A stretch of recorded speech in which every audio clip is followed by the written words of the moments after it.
on and be able to send them an invite to join this. I do not. I'm so sorry. I don't know them.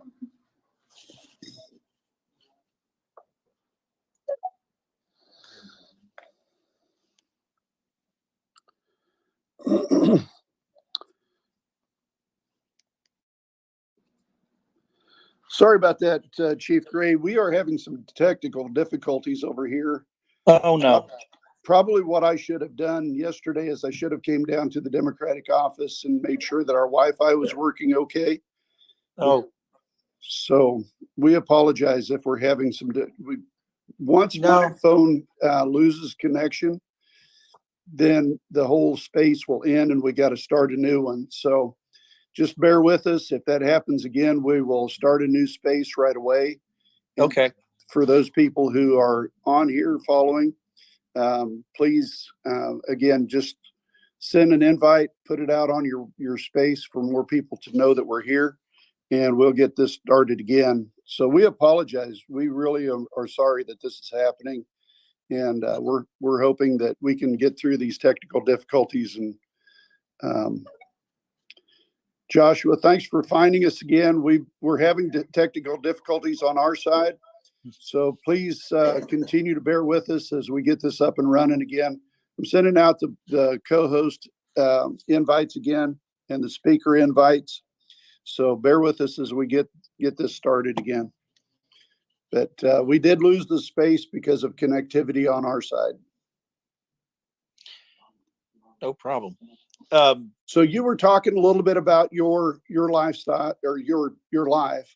And the last little bit that we heard was you talking about your grandfather. I believe it was your grandfather or great-grandfather who was murdered. Yeah, great-grandfather. His name was Henry Roan. And that was part of the killing spree that was going on in Osage country in the 1920s. And one of the reasons his particular murder stood out was because it speaks to some of the jurisdictional issues that we're dealing with today after McGirt. But at the time, it wasn't really clear that who had jurisdiction when an Indian was murdered. And so the FBI and the Department of Justice had to fight this case on jurisdictional issues because the defendants didn't think that the feds had jurisdiction to prosecute. And it went all the way to the Supreme Court. And the Supreme Court says, no, the feds do have jurisdiction in Indian country because my great-grandfather's murder was conducted on the Osage allotment land. And that really turned it into like the OJ trial of its day, because this man was very powerfully politically, William Hale, and he had influence over the newspapers. He had influence over the justice system at the local level, and he tried to buy off jurors. And I mean, it was crazy what he did. But in the end, he found guilty. What year was that? The murder of my great-grandfather was in 1923. The trial was in 1926. I think when the Supreme Court handed down decided the jurisdictional question. And then later that year, they prosecuted him in federal court. And I think that's the timeline. Okay. It's all laid out in great detail in Killers of the Flower Moon. Not to plug the book or anything, but David Grann, the author of that book, is a friend. And but if you haven't read it, it's got a lot of the details that you're asking about. So that was, and of course my mom was born 2 years later, and so she never got to know him. And unfortunately, her mom and her younger brother died in a car wreck a few years later. And so my mom was basically an orphan by the time she was 5 or 6. And my dad I'm Osage on both sides of my family. So my dad was basically an orphan by the time he was 10 in 1930, when my grandmother died and my great-grandfather, my dad's side, died. So those two ended up getting together years later after the war. I think both of them having kind of an orphan upbringing. They wanted to build a big family, and they did. And so it was really these kind of stories were just part of my nurturing as a young man. So when you started seeing the stories of your family's life out in print in nationwide distribution of books and documentaries and things like that, you know, it doesn't make any sense to be indifferent. It doesn't make any sense to be, let's just say, you wanted to get involved in be a part of the conversation, so to speak. And that's kind of what my approach was. And by the time the mid 90s rolled around, I formed a newspaper called the Oklahoma Indian Times. And later it became known as the Native American Times because we started selling subscriptions nationwide. And our website was getting lots of attention from sources outside of Oklahoma as well as inside Oklahoma. And I ran the newspaper with my then wife and my brother for the next 8 years. And then I don't know why I did it, but I thought we needed to change the way our government was run. And I threw my hat in the ring as a young man of only 40, which our tribe doesn't elect young chiefs. That's just something that doesn't happen. But that year was the year that they did. And I was elected. I won by 7 votes over a 3-term incumbent. And I used my position and the time in office to get federal legislation passed that recognized the tribe has inherent sovereignty, and the inherent sovereignty to determine who their citizens were and to form their own government, basically, and use the tools of our government to protect our people, protect our jurisdiction, and build up the resources needed to take care of the people and improve the quality of life. All of which has happened, and I have to say, in a large degree, even after leaving office 8 years later in 2010. And having a family, grandfather, uh, children are, we're almost empty nesters now. I still got one daughter who's 14 and going on 15 this year. And, but all of our kids are out on their own with families of their own. It's a neat time of my life where I can kind of look back at a life of journalism, a life of business, a life of political activism, a life of political governing, and a life of accomplishment. And I'm grateful for having had that opportunity. And I guess I could stop there. Oh no, we don't want you to stop at all today, Jim. I tell you what, yesterday I was so excited when Dad told me that you were coming on, and I spent the better half, and by the better half, I think probably 10 hours yesterday watching podcasts on YouTube or anything I could. Which, by the way, it's kind of hard to find Native American history on any platforms. As far as like, I looked through like streaming services to find something. I found some information on Discovery Plus, but I'm glad that I found it after I had done my research and listened to some podcasts with your name associated with it, because it gave me a different view of what I was watching on those platforms. But you were talking about how you in 2004 were able to implement sovereignty within the Osage community. Can you tell us about the membership of the Osage community and how that changed during your time as chief as well? Okay. Basically, before statehood, the Osages governed themselves under a constitutional government. We call it the 1881 Constitution.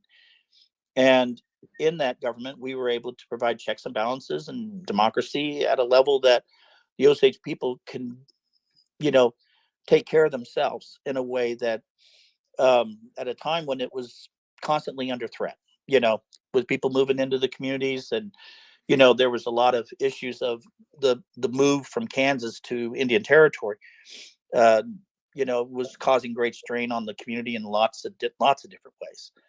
And, but the push for statehood was so strong. Even Osages were feeling the heat, just like every other tribe was, to accept allotment. And we were one of the last tribes to actually accept allotment, which broke up our communal land holdings in what is now called Osage County.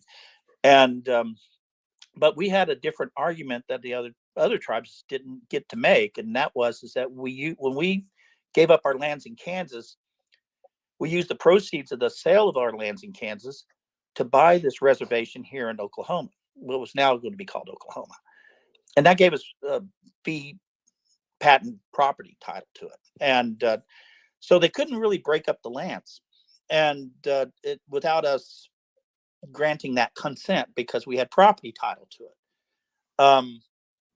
Now I say all this just to kind of set the stage for how things became,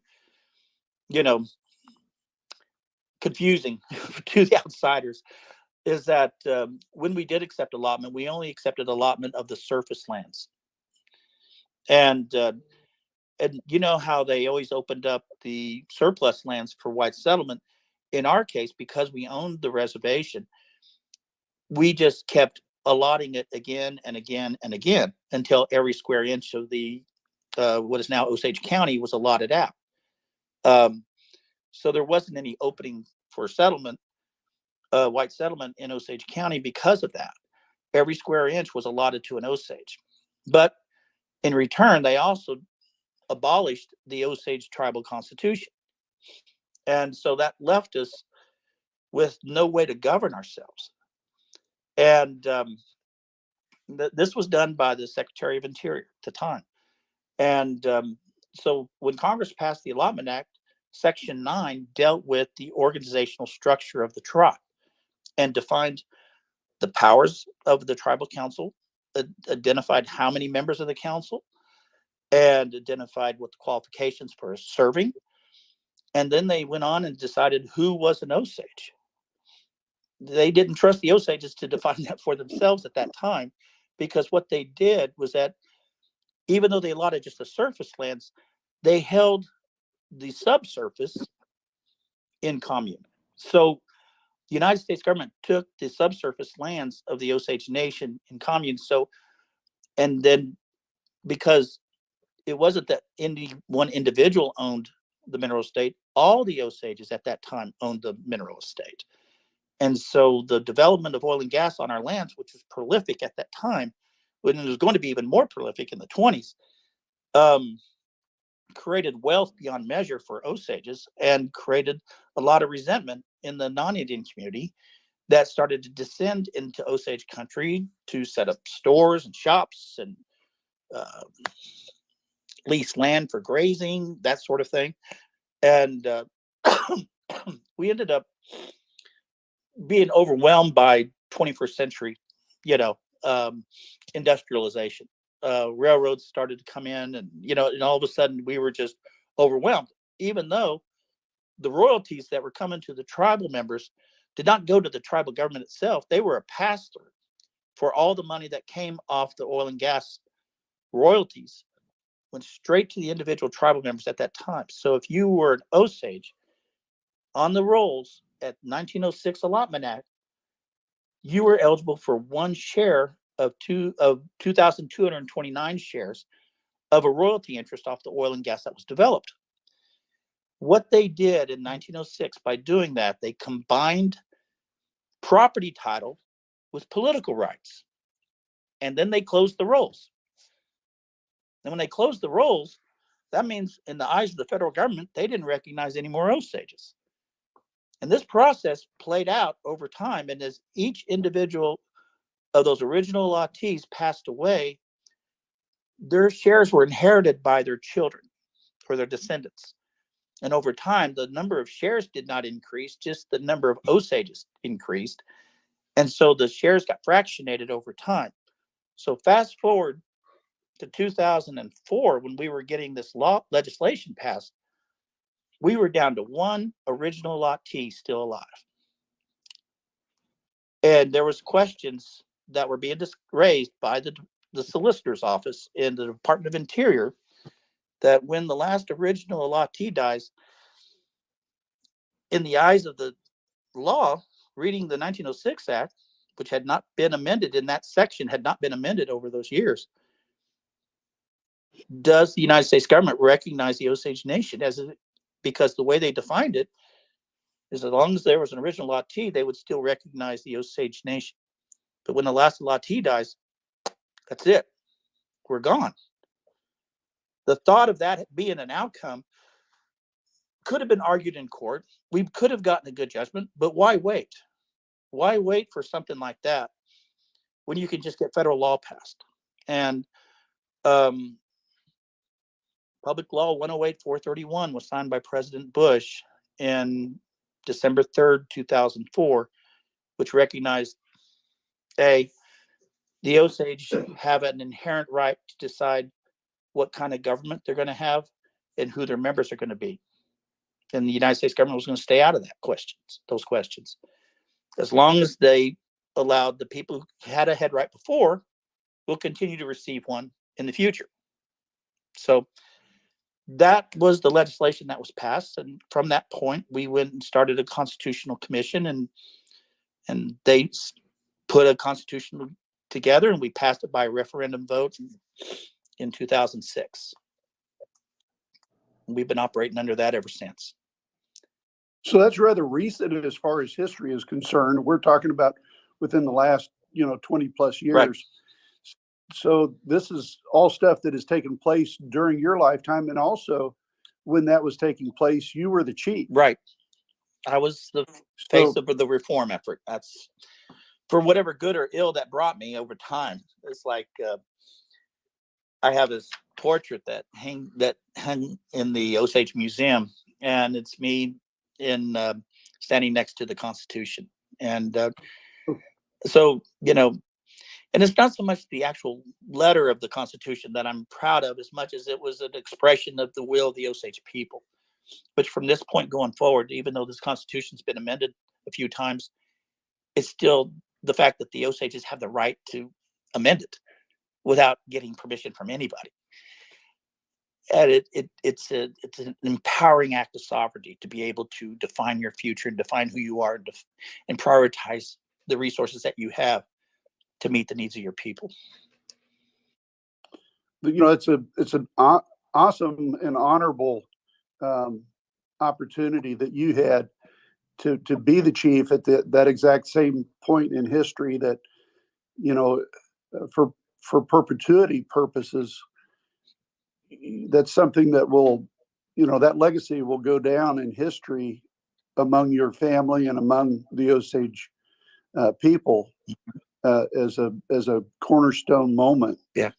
So again, that goes back to what we said at the very beginning of the podcast, was that, you're such an outstanding representative of the First Americans and of the Osage tribe that it's just beyond, it's our expression of honor. Those words aren't sufficient enough for us to be able to express to you how grateful we are for you to share with us during this podcast. So thank you very much for coming on and sharing with us.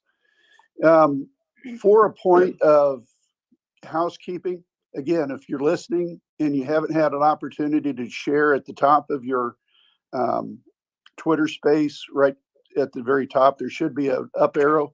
Please share with your family and friends and those people that you are friends on Twitter to come onto this space and listen in, because we really want to see more people attend and participate in this, because this is such an outstanding opportunity for more people to listen.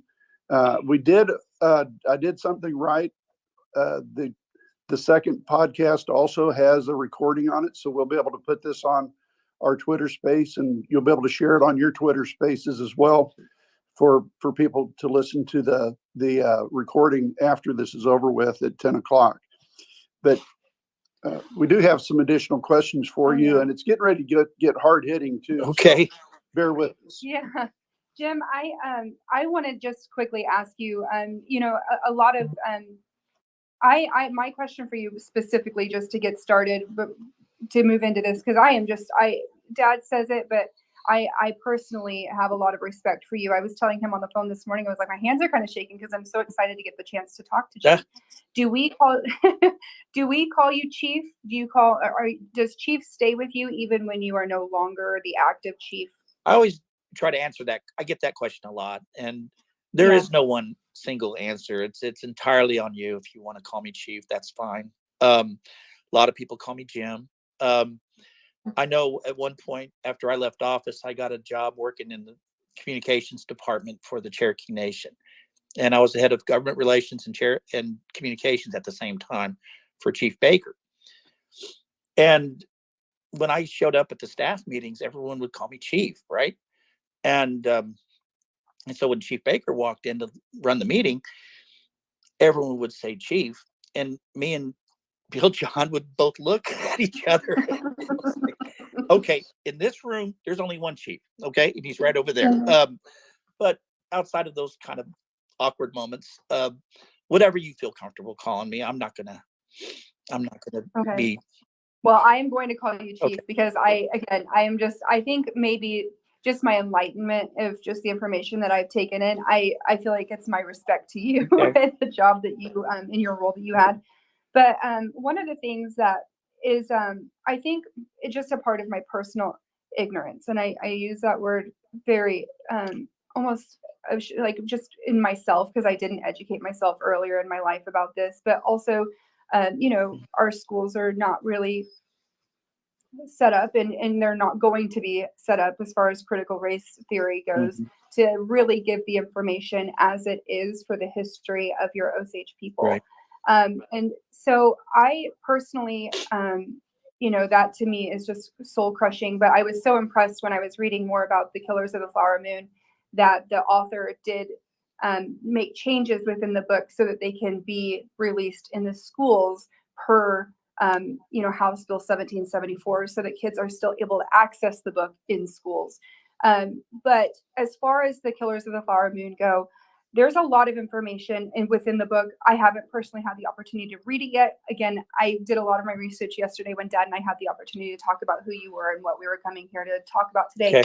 But aside from the membership and stuff like, associated with the membership and having to wait until your parents were, passed before officially becoming a member, that completely just blew my mind, shocked me to my core.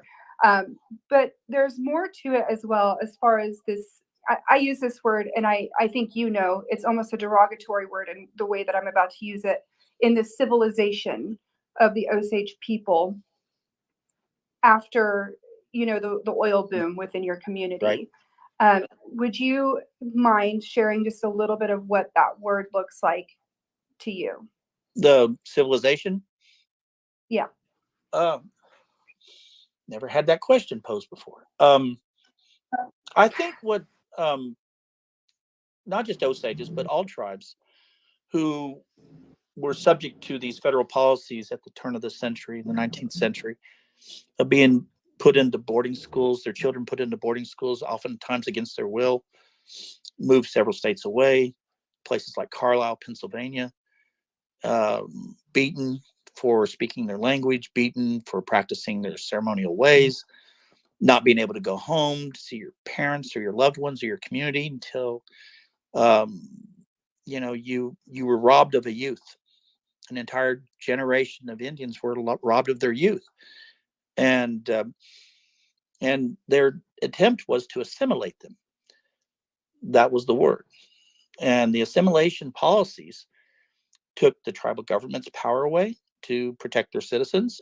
The assimilation brought almost a soul-crushing change on the personal lives of individual Indians subject to that boarding school experience. They made such an effort to photograph the Indians as they got off their trains, looking all rugged and, just poor. And then they would clean them up and shave their hair and get a side-by-side picture saying, look what we've done. They civilized these people, That came at a huge price. And it's taken Indian country 100 years to come to grips with how devastating that federal policy was. And even though they did evolve out of that as a federal policy back in the 30s, they passed the Indian Reorganization Act. And unfortunately, the Osages were exempt from that law because we were governed under that 1906 law. So a lot of changes occurred in Indian country.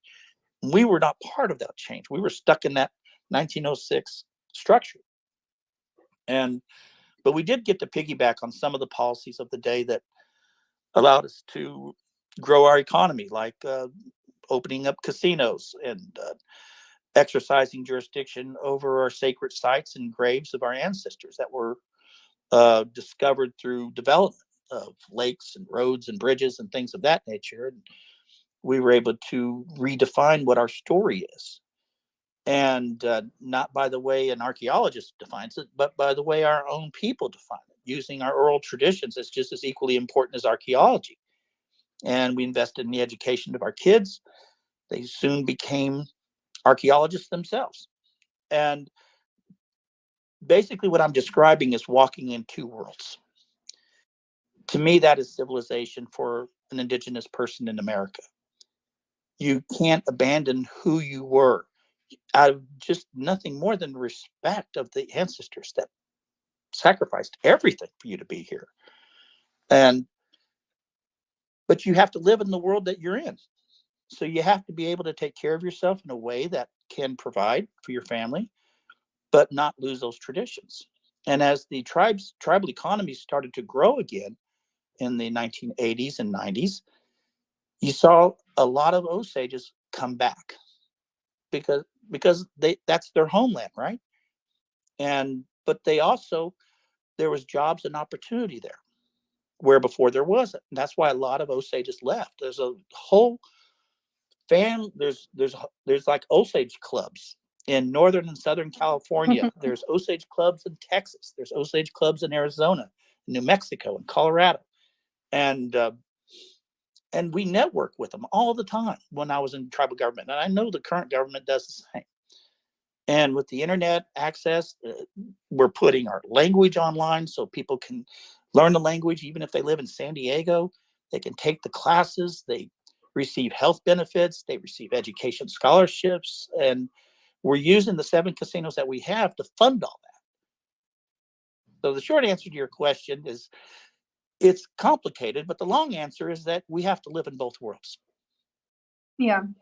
With you living in both worlds, and you just brought up the fact about the casinos and the economic impact that those have within the Osage tribe, but that economic impact goes beyond the Osage as well. Isn't that correct? That the funding mechanism is there for all people to have access to resources, hospitals, schools, Right.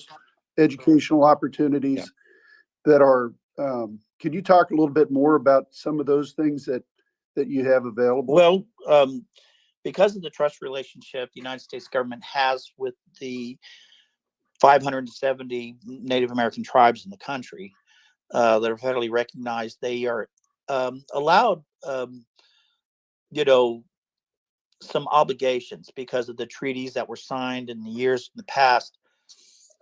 Okay, so the Osages had to give up their Aboriginal lands in all of Missouri and Arkansas and Kansas and Northeast Oklahoma. Okay, so we gave up all that land. What did we get back? What was the return? Well, the return is that we would provide support for your health care. There was going to be support for the education of your children. There was going to be resources available to help manage your land and property resources. And so now whether the federal government actually delivered on that promise is open to a lot of debate, but over time, once the tribe started exercising self-governance and started exercising their own priorities and investing their own resources into their own projects, they could support what the federal government resources were and expanding the healthcare facilities in our community. This allows the tribes to actually build insurance, for example. And the caveat being that whatever insurance comes back in, payments to the clinic that we own, is reinvested into that clinic. So in just the last 8 years, we've added an optometry, we've added um,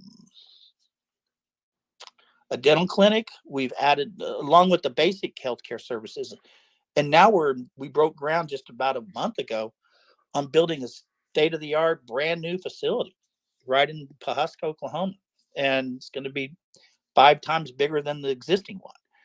And what that does is that, as a matter of federal law, we not only see Osages in these clinics, we also see every other federally recognized tribe that resides within Osage Nation. There's a lot of Cherokees there. There's a lot of Creek citizens there. There's a lot of Delawares there. There's a lot of Pawnees there.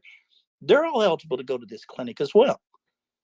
And so we're raising the quality of life of our people, of not just existence, but we're doing preventive medicine as much as reactive medicine. This is new. So doesn't that go just a little bit beyond, though, the Native Americans? I'll relate a story to you that I got one of our close friends here in Norman. Her husband was hired by the Native American. I don't remember what group it was over in Little Axe, Oklahoma. Oh, the Shawnees. And I think it's the uncivilized absentee. That's what it was, absentee. Anyhow, they hired him to come over there, and he went through med school, and they paid for his education, even though he's non-native. Right. So the Indian Health Service offers a scholarship for a lot of people to get their medical degrees, but if you want to avoid paying the scholarship, I mean, it's like a loan, is what it is, a school loan. But if you want to avoid having to pay it off, you go work at one of these clinics around the country. And a lot of people took that option, both Indian and non-Indian did. So it's not unusual to see non-Indians, working in our medical clinics because they're there to pay off their loans. And we get them for a few years until the loan's paid off, and then they're gone. And another group comes in. So that's the system that we've got now. But that's not always a bad system, though. I mean, no, sometimes they decide to stay, right. And that's always good too, because you want to keep the good ones as much as you can. And if they feel the same way about where they're working, they'll stay. So let's talk just a little bit about your political activism. Mm-hmm. And we can kind of close out our segment here with your political activism. You and I spoke just a little bit about your activity in Arizona. You went in 2020. Yeah. You may have done more than that. That's all I know about. But talk about how you have supported the Democrats in other states, such as Arizona, and how your efforts may be helping to turn the tide from being a red to a blue state, or from a Republican to a Democrat state. Well, let me answer it this way. One of the reasons my family are all Democrats is because in the 1950s, when my father was on the tribal council, Congress had finally taken over the House of Representatives, the Republicans.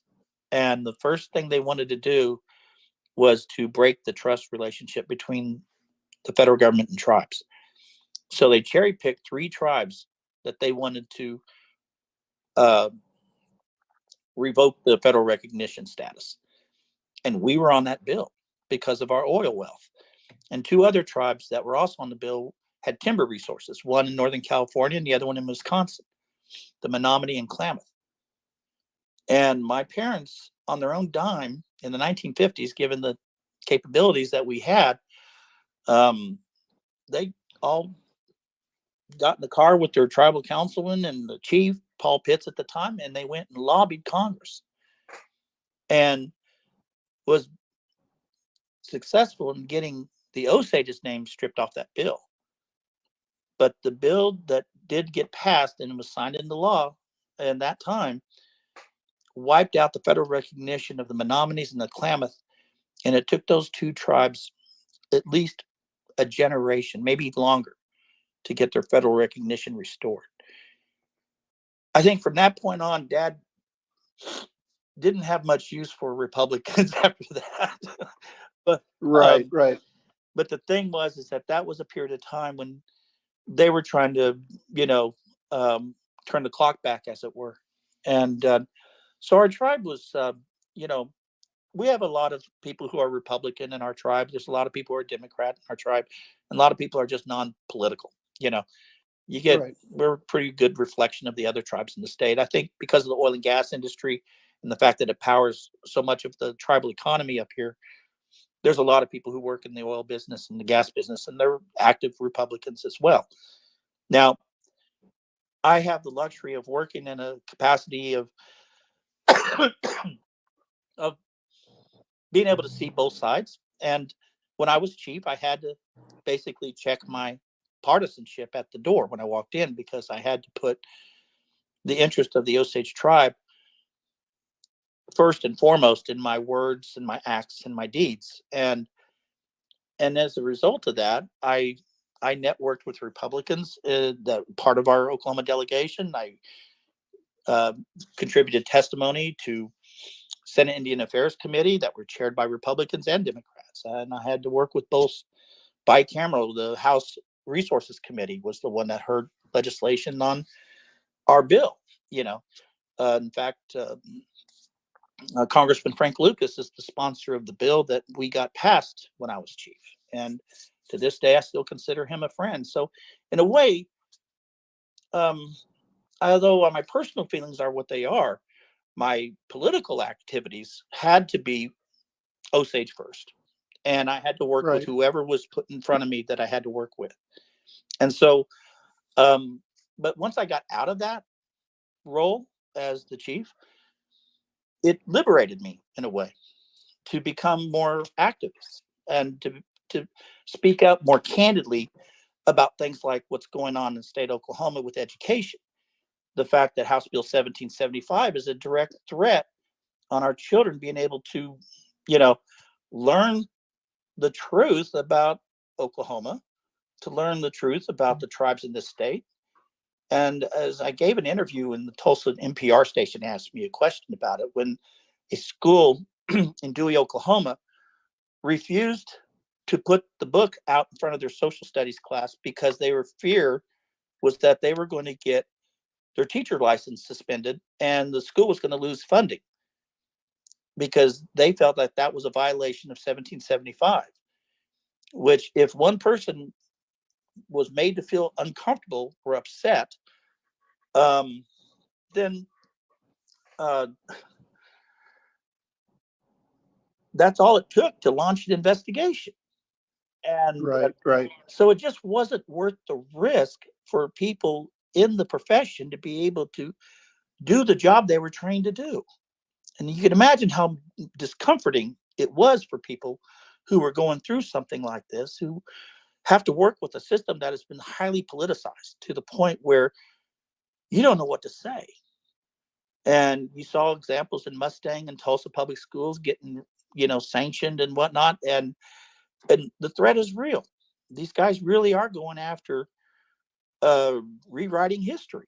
And that's dangerous, especially when you consider our story and how long it took for us to be able to come to grips with that tragic period of our time, now being made into a major motion picture as a result of a nationwide best-selling novel.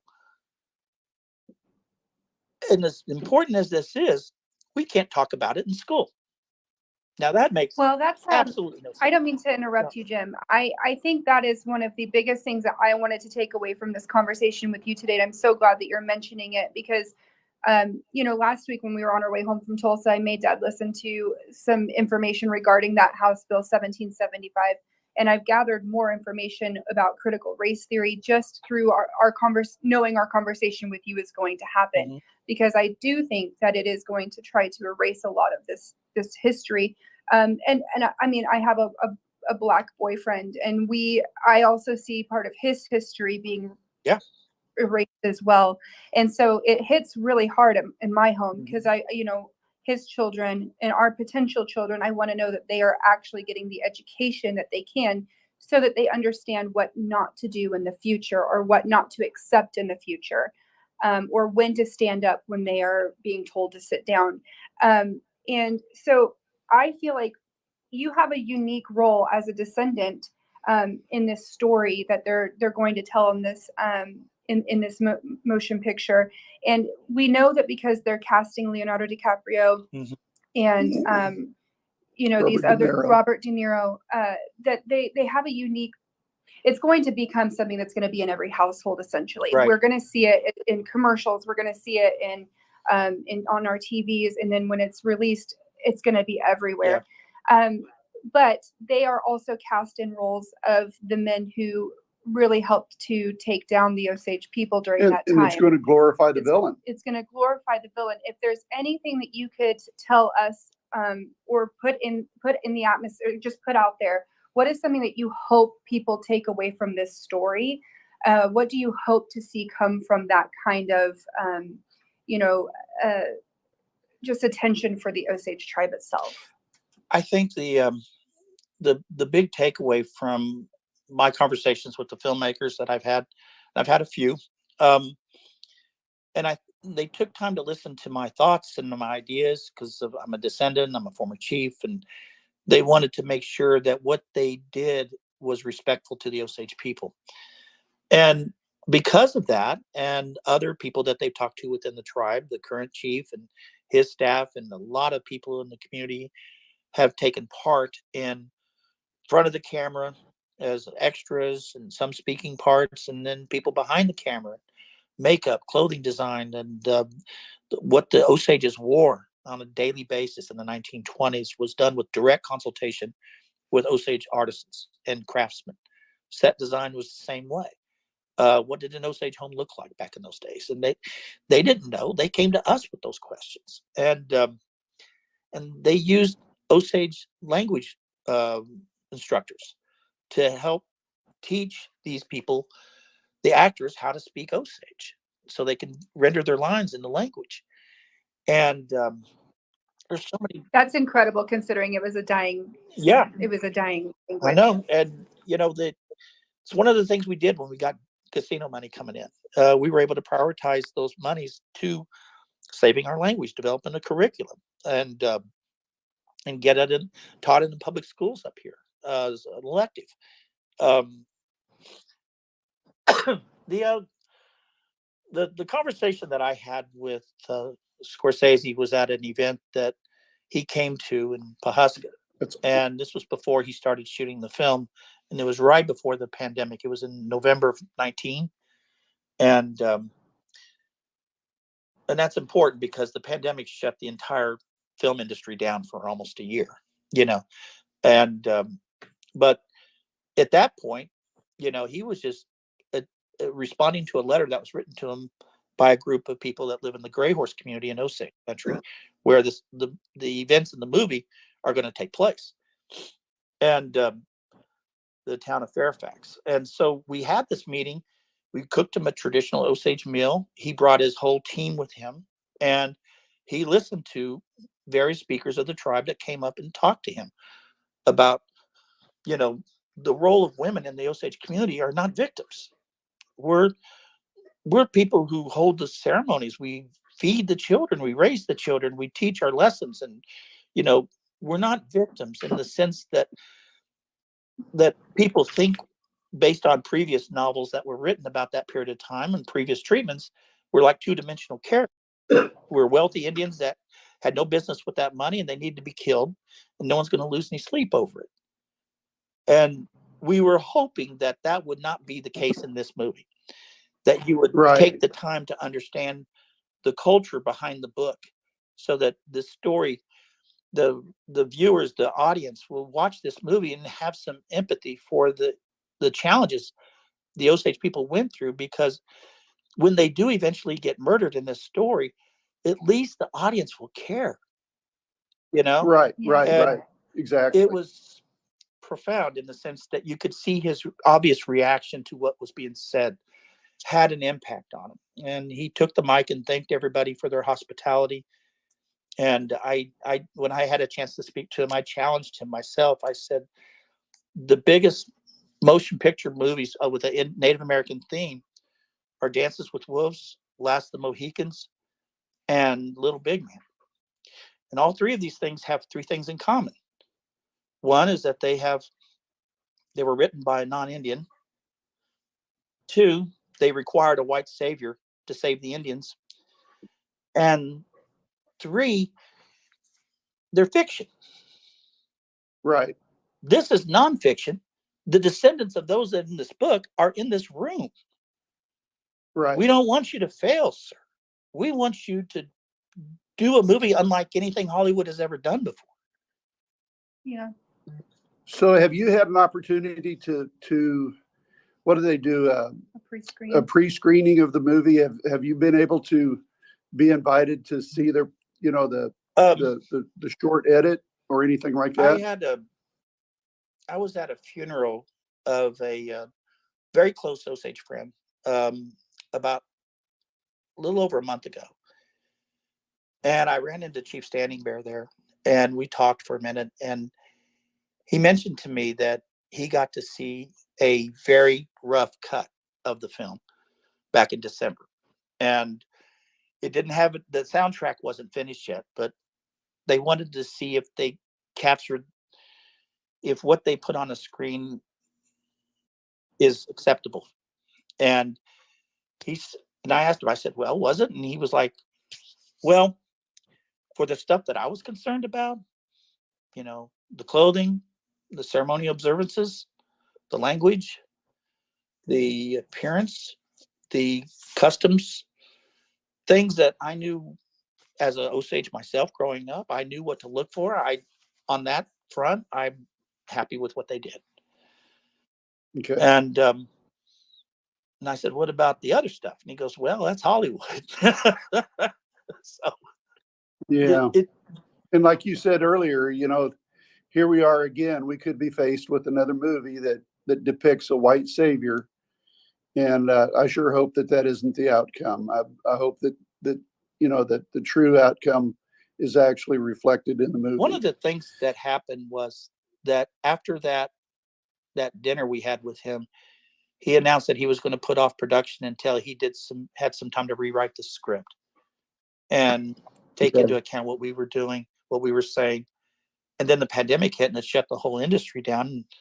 And one of the unfortunate positive things that came out of the pandemic is that it gave him time to rewrite the entire story and move DiCaprio's role from being the white FBI agent that came in to investigate the crimes to move DiCaprio to be the husband of Molly Burkhart. Molly Burkhart. And he plays Ernest Burkhart, this conflicted individual who was doing the dirty work for William Hale because that was his nephew, and he planted him in there to marry into the family, infiltrate their family, and at the appointed time, kill that family. And by the time they got to making the arrest, Molly was the only member of that family still alive. And barely. Yeah. He had tried to kill her through her medication. And so the fact that he moved the lead actor, the $20 million actor, to that role tells me that this is more than just a story about the FBI. This is going to be a story about Osages. Yeah, I was hoping that too when I was reading more about the story and just hearing about Molly and her sisters. And Jim, I feel just so incredibly, I feel enlightened by knowing the information I have just from what's been provided as far as a summary of the book goes. I can't wait to pick it up and read it. I intend to do that as soon as we leave here today. But I think another thing that is ignorant in our part as well is that Molly had to become a U.S. citizen after she survived her husband, who was her court-appointed, guardian. Right. When the oil boom happened, her husband was her court-appointed guardian. And then as him and his uncle tried to kill her and successfully killed her mother, her 3 sisters, her ex-husband, who is your descendant, correct? That's right. As you know, she watched her entire family and everything she'd built around her dwindle away. The tenacity of your culture to me is just so shocking, and I have so much respect for every one of the people in this story that have survived through it. But I could not believe that she had to then become a U.S. citizen. After Even though all she of was that. born and raised right here in the United States. They don't get more American than American Indian.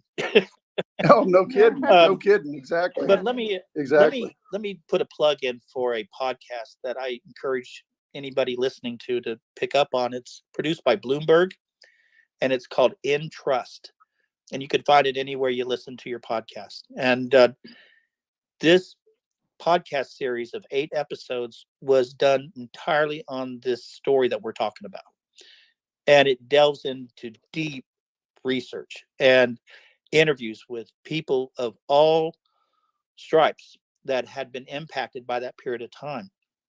And it's the most one of the, and I'm probably biased, but I'm in a couple of those episodes and being interviewed. But the Atlantic Magazine listed the top 35 podcasts from last year. In Trust podcast on the Osage Reign of Terror was number 7.